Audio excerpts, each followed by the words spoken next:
وكان من دعائه عليه السلام في اللجأ إلى الله تعالى: اللهم صل على محمد وآل محمد. اللهم إن تشاء تعف عنا فبفضلك،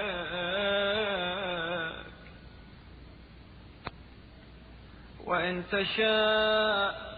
تعذبنا فبعدلك، فسهل لنا عفوك بمنك،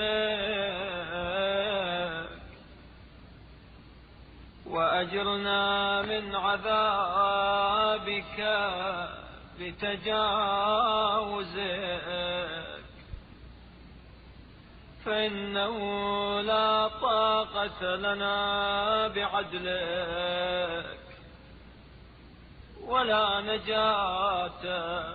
لأحد منا دون عفوك. يا غني الأغنياء، ها نحن عبادك بين يديك،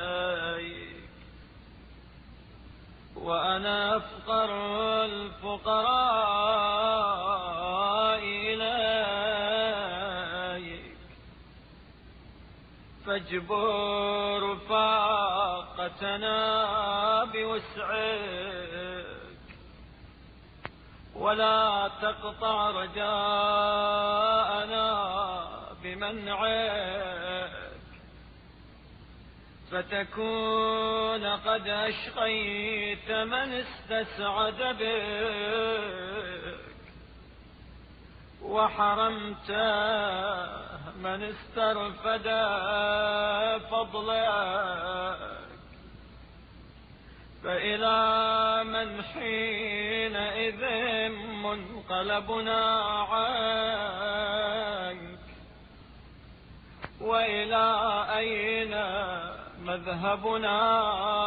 عن بابك؟ سبحانك،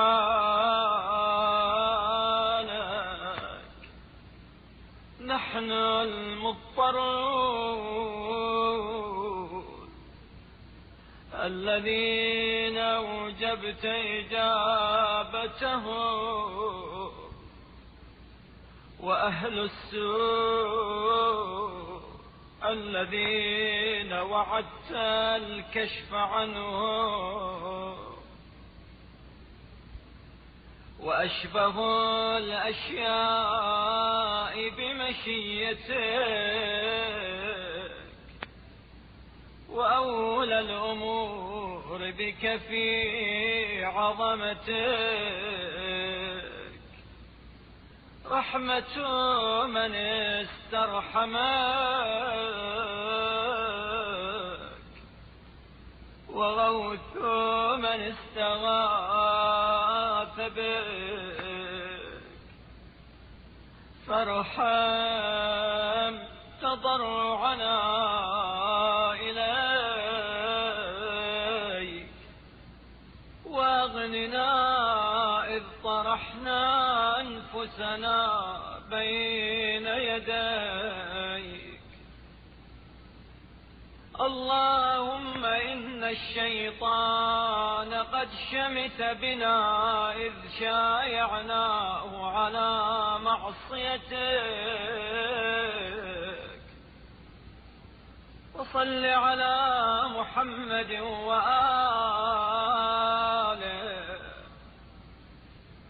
ولا تشمته بنا بعد تركنا إياه لك، ورغبتنا عنه إليك، برحمتك يا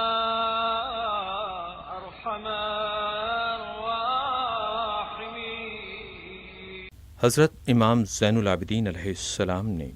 اللہ تبارک و تعالیٰ سے پناہ طلب کرنے کے سلسلے میں ہمیں اس طرح دعا کرنے کی تعلیم فرمائی ہے۔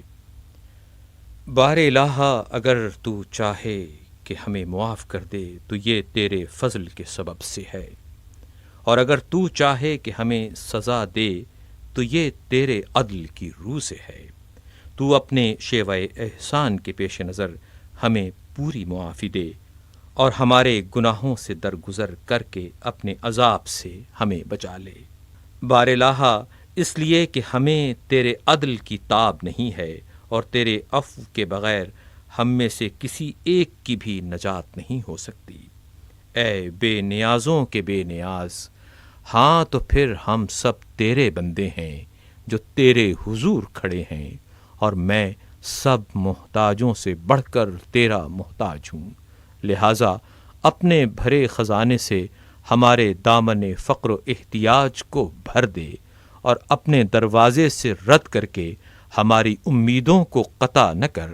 ورنہ جو تجھ سے خوشحالی کا طالب تھا وہ تیرے ہاں سے ہر ماہ نصیب ہوگا، اور جو تیرے فضل سے بخشش و عطا کا خواہشگار تھا وہ تیرے در سے محروم رہے گا۔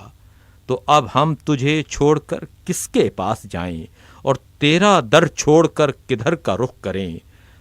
تو اس سے منزہ ہے کہ ہمیں ٹھکرا دے، جبکہ ہم ہی وہ عاجز و بے بس ہیں جن کی دعائیں قبول کرنا تو نے اپنے اوپر لازم کر لیا ہے۔ بار الہ، ہم وہ درد مند ہیں جن کے دکھ درد کرنے کا تو نے وعدہ کیا ہے، اور تمام چیزوں میں تیرے مقتضائے مشیت کے مناسب اور تمام امور میں تیری بزرگی و عظمت کے شایان یہ ہے کہ جو تجھ سے رحم کی درخواست کرے تو اس پر رحم فرمائے، اور جو تجھ سے فریاد رسی چاہے تو اس کی فریاد رسی کرے۔ تو اب اپنی بارگاہ میں ہماری تزری و رازی پر رحم فرما، اور جب کہ ہم نے اپنے کو تیرے آگے خاک مذلت پر ڈال دیا ہے تو ہمیں فکر و غم سے نجات دے۔ بار الہ، جب ہم نے تیری معصیت میں شیطان کی پیروی کی تو اس نے ہماری اس کمزوری پر اظہار مسرت کیا۔ تو محمد اور ان کی آل اطہر پر درود بھیج، اور جب ہم نے تیری خاطر اسے چھوڑ دیا اور اس سے روگردانی کر کے تجھ سے لو لگا چکے ہیں تو کوئی ایسی افتاد نہ پڑے کہ وہ ہم پر شماتت کرے۔